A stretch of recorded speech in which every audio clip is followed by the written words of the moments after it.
बहुत बढ़िया। मैं तो कहता हूँ कि भाई मैं अग्री करता हूँ, सरनेम ड्रॉप ही कर देनी चाहिए। आप नाम से काम रखो ना, सरनेम। और नाम से भी नहीं, इससे भी आगे जाते हैं तो काम से काम रखो ना भाई। तुमको नाम में क्या पड़ा हुआ है कि भाई कोई फिल्म आई तो उससे लोग इन्फ्लुएंस होकर गलत करना चालू कर देते हैं, या फिर वो है ही गलत, उनको सिर्फ बहाना चाहिए।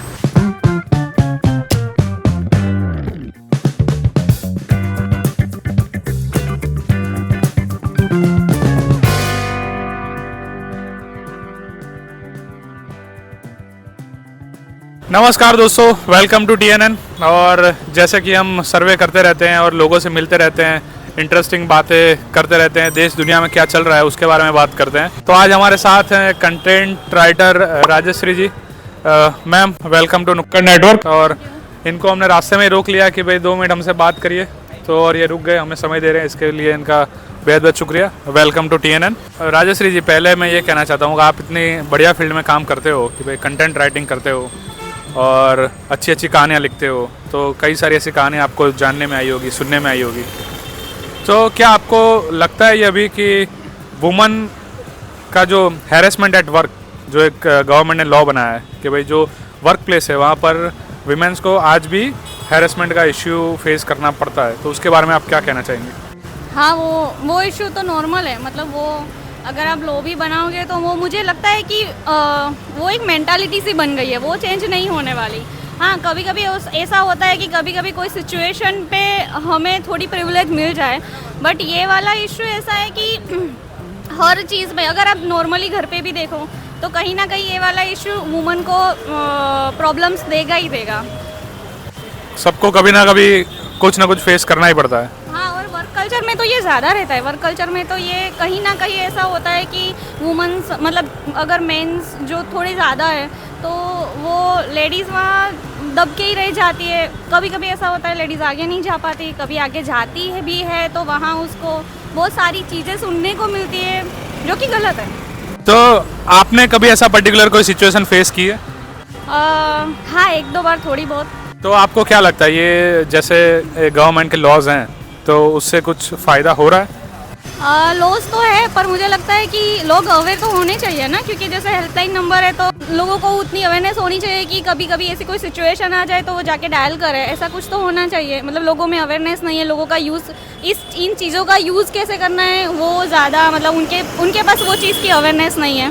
भी आप ऐसी बढ़िया वाली फील्ड में काम करते हैं, कंटेंट राइटिंग करते हैं, बहुत सुलझे हुए और बहुत समझदार लोगों का काम है जब तक मैं समझता हूँ। तो अभी जो ये YouTube पर जो कंटेंट का पूरा जो ऐसे भूचाल आ गया, पूरा इतना सारा जो एवलांस है, इतना सारा कंटेंट लोग डाले जा रहे हैं, तो आपको क्या लगता है उसके ऊपर कुछ सेंसरशिप या कोई रोक या फिर कोई निगरानी, कुछ जैसा कुछ होना चाहिए? मुझे ऐसा लगता है कि लोगों को खुद ही समझना चाहिए कि मुझे क्या डालना है, क्या नहीं डालना है। कि मैं क्या डालती हूँ मेरे लिए वो मैटर करता है, ना कि ये मैटर करता है कि मैं किसको दिखाने के लिए डाल रही हूँ, क्या इससे मुझे कुछ मिल रहा है या नहीं मिल रहा है। इससे बेटर है कि मुझे क्या डालना है वो उसके लिए मैं प्रिपेयर हूँ कि नहीं। तो मुझे लगता है कि लोगों को खुद इतना तो वो होना चाहिए कि हाँ ठीक है, अगर मैं ये डाल रहा हूँ तो मैं उसके लिए रेडी हूँ, या ये किसी ना किसी चीज़ की वजह बनेगा या किसी ना किसी को काम आएगा। हमें हर रोज़ वही चीज़ करनी चाहिए वैसे भी तो। डेफिनेटली। एक और सवाल आपके फील्ड, ये जो मूवीज़ देखते हैं हम, शोज़ देखते हैं, सीरीज़ देखते हैं, उसका हमारे जीवन पर असर पड़ता है? क्योंकि ऐसा एक आर्ग्यूमेंट चलता है, एक तबका है पूरा जो ऐसा मानता है कि भाई कोई फिल्म आई तो उससे लोग इन्फ्लुएंस होकर गलत करना चालू कर देते हैं, या फिर वो है ही गलत, उनको सिर्फ बहाना चाहिए। मैं उनसे रिलेट नहीं करता हूँ, लेकिन आप उस फील्ड के एक्सपर्ट है तो उसके बारे में आप क्या कहेंगी? या आप सच ही बोल रहे हो कि वो है ही गलत, पर मैं यही बोलूँगी कि फील्ड कोई भी हो, फिल्म इंडस्ट्री तो ऑब्वियस है कि फिल्म इंडस्ट्री ऑलवेज पीपल को इन्फ्लुएंस करेगी। इन्फ्लुएंस ही पब्लिक हो रहे हैं और फिल्म इंडस्ट्री दिखा भी वही रही है। जैसे अभी एक्शंस ज़्यादा दिखा रहे हैं तो मतलब ऐसा है कि अगर आप वायलेंस दिखाएंगे तो लोगों को वायलेंस वो माइंड में आएगा ही ना। और पब्लिक वही पसंद कर रही है तो मैं तो बोलूँगी कि उनको दिखाना भी पड़ता है। पर मुद्दा ये है कि हाँ, बहुत सारे लोग हैं जो इन चीज़ों से इन्फ्लुएंस हो रहे हैं, और जबकि उनको नहीं होना चाहिए, उनको सिचुएशन के अकॉर्डिंग बिहेव करना चाहिए। तो या ये गलत भी है एक तरह से और एक तरह से सही भी है कि ये एक चीज़ है जो दुनिया को, समाज को बदलने का एक जरिया है।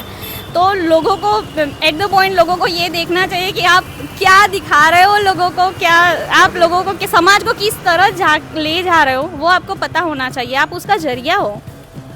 डेफिनेटली कलेक्टिव रिस्पॉन्सिबिलिटी बनती है कि भाई हम क्या दिखा रहे हैं, वो भी हमारी जिम्मेदारी है। जो निर्माता हैं उनको भी ध्यान रखना है, और जो देख रहे हैं उनको भी देखना है कि भाई ये एंटरटेनमेंट पर्पज ओनली, कि भाई ये हम फिल्मी पर्दे पर देख के वहीं थिएटर में छोड़ के आए, इसको घर में ले जाने की ज़रूरत नहीं। हाँ, मत जा। इतनी बढ़िया बातें हुई, अभी थोड़ी बात करते हैं कि क्या लगता है आपको, अभी दिल्ली चुनाव नज़दीक आ रहा है तो कौन जीतेगा वहाँ पर, उसके बारे में आपकी क्या राय है? मुझे लगता है कि अगर मैं होती तो किसी को वोट ना करती क्योंकि देखो मुझे ये लगता है कि हर किसी की नैतिक जवाबदारी है। मतलब मैं वोट कर रही हूँ तो मैं उस इंसान को वोट कर रही हूँ जो इंसान मेरे कहीं ना कहीं किसी ना किसी चीज़ में काम आएगा, या मुझे लगता है कि अगर मुझे रात को आधी रात को भी किसी चीज़ की ज़रूरत पड़ी तो ये हमारे प्रतिनिधि है, हमें उनसे जाके हम बात करेंगे तो कहीं ना कहीं हमें कुछ ना कुछ हल मिल जाएगा या हेल्प मिल जाएगी। पर अभी जो चुनाव हो रहे हैं वो एक ऐसी स्ट्रेटेजी है कि हम कोई एक इंसान को दे रहे हैं, जैसे तो बीजेपी हो तो नरेंद्र मोदी को दे रहे हैं, आप है तो केजरीवाल को दे रहे हैं, अभी जो चेंज हो गया या होने वाला है, और कांग्रेस है तो हमको तो सबको पता है जो राहुल गांधी है। तो मेरा मुद्दा ये है कि हम सबकी ऐसी नैतिक जवाबदारी है कि हम कोई ऐसी पार्टी को वोट ना दे, पार्टी के नाम पर वोट ना दे, इंसान को वोट दे कि जो हमें हेल्पफुल हो सके, जिस पर हम ट्रस्ट कर सके, जो हमारा प्रतिनिधि हो। तो बहुत बढ़िया बात कही राजश्री जी ने कि भाई आपको अपना उम्मीदवार देख के वोट देना चाहिए, किसी भी पार्टी को वोट देने की ज़रूरत नहीं है, क्योंकि उम्मीदवार है वो लोकल है, वो आपके यहाँ रहता है, आप उसके घर जाके दरवाज़ा खटखटा सकते हैं कि भाई रोड ख़राब है, गटर ख़राब है, एक्सीडेंट हो गया, ये ज़रूरत है, वो ज़रूरत है, पानी नहीं आ रहा, तो आप उसको बोल सकते हैं। तो डेफिनेटली आप अपने उम्मीदवार को देख के वोट दीजिएगा। और थोड़ी ये बात करते हैं कि आपको क्या लगता है कि अगर शादी होती है तो जो लड़का है उसको लड़की की सरनेम लेनी चाहिए कि नहीं लेनी चाहिए? बहुत गजब क्वेश्चन है मेरा ये मानना है कि किसी को किसी की सरनेम नहीं लेनी चाहिए, क्योंकि अगर मैं खुद देखूँ तो मुझे अपनी सरनेम बहुत प्यारी है, जैसे मुझे अपना नाम प्यारा है वैसे ही मुझे अपनी सरनेम प्यारी है। तो मैं हाँ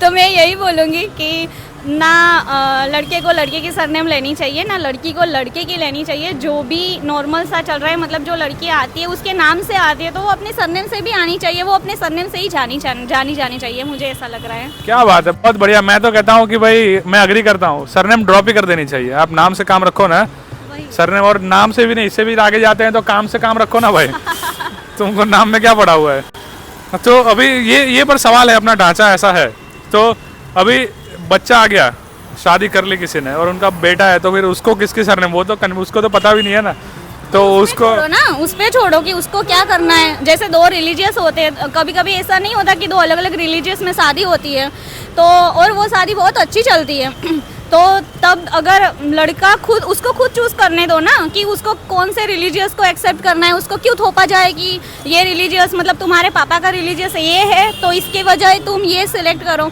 उस पर छोड़ो ना कि तुम्हें कौन सी सरनेम लेनी है, कौन सा रिलीजियस चूज करना है। वैसे भी हम बोलते हैं कि उसको अपनी करियर चूज करने की, अपनी लाइफ जीने की आज़ादी है, तो ये भी उसके ऊपर ही होना चाहिए कि उसको कौन सी सरनेम देनी है, कौन सा रिलीजियस चूज करना है, कैसे जीना है। डेफिनेटली हमारे एक मित्र हैं जो उनके पापा हैं, तो उन्होंने, क्योंकि ये जब बात कर रही थी राजश्री जी, तो मुझे ये ख्याल आया कि अपने वहाँ ऐसी सिस्टम नहीं है, क्योंकि आज भी अगर बर्थ सर्टिफिकेट लेना हो या कोई भी सर्टिफिकेट आपको डॉक्यूमेंट निकलवाना हो गवर्नमेंट, तो उसमें पापा का नाम कंपलसरी है, मम्मी का नाम कंपलसरी है, सरनेम कंपलसरी है। तो जब ऐसा क्वेश्चन आता है तो कैसे रखेंगे। लेकिन जो हमारे एक मित्र हैं, उनके पापा ने वो, उनकी उम्र 40+ है, उनके पापा ने 40 साल पहले सरनेम छोड़ दी। उन्होंने अपने स्कूल सर्टिफिकेट सब में जो भी अपना डॉक्यूमेंटेशन है सब में उन्होंने सिर्फ अपना नाम रखा, सरनेम भी नहीं, आगे पीछे कुछ नहीं, सिर्फ उनका नाम। ये बहुत अच्छी चीज़ है, वैसे तो यही होना चाहिए, मुझे जैसा लगता है ये यही होना चाहिए। मेरे बहुत सारे दोस्त हैं, एक दो दोस्त हैं जिनकी फैमिली में अनबन चल रही है, मतलब पापा साथ नहीं रहते, किसी के मम्मी साथ नहीं रहते हैं, तो वो लड़के का तो अदरवाइज वो फादर के साथ रहते हैं, अदरवाइज मम्मी के साथ रहते हैं। तो उनके साथ भी यही होता है कि अगर जो मम्मी के साथ रह रहे हैं वो लोग, तो उसके फादर की सरनेम उसको आएगी नहीं, तो उसके पीछे या तो फिर उसकी मम्मी का नाम आएगा, अदरवाइज किसी का भी नाम नहीं आएगा। एक लड़का है जो खुद अपना ही नाम डालता है और उसके पीछे खुद वो कोई नाम नहीं बोल रहा, तो वो भी अच्छी चीज़ है। वो बहुत सारी, और वो वर्कआउट भी कर रहा है, बहुत अच्छी तरह से वर्कआउट कर रहा है। तो मुझे लगता है कि लोग अपने माइंड से ये चीज़ निकालना जब कम कर देंगे ना, कि हम ये रिलीजियस से है, इस सरनेम से है, हम इस सोसाइटी से बिलोंग करते हैं, तब ये सारी चीज़ें ख़त्म हो जाएगी, ये शायद मुझे लगता है। डेफिनेटली, बहुत बढ़िया बात कही राजश्री जी।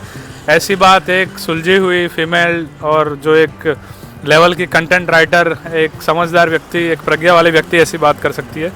तो राजश्री जी, थैंक यू सो मच, आपने इतना समय दिया। हमने राह चलते आपको पकड़ लिया ऐसे और इतनी बात करने लगे, तो आपसे बात करके हमको बहुत अच्छा लगा।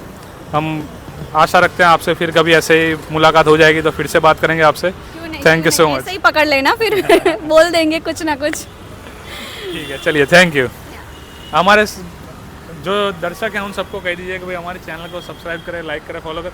वो फीमेल की बात है तो वो ज़्यादा मानेंगे। हाँ, अगर आप सुंदर फीमेल की बात ज़्यादा मानते हैं और उसके और आकर्षित होते हैं, तो प्लीज़ नुक्कड़ पॉडकास्ट को सब्सक्राइब करें और लाइक करें, फॉलो करें और शेयर करें। नुक्कड़ नेटवर्क नुक्कड़ नेटवर्क को। Thank you, thank you.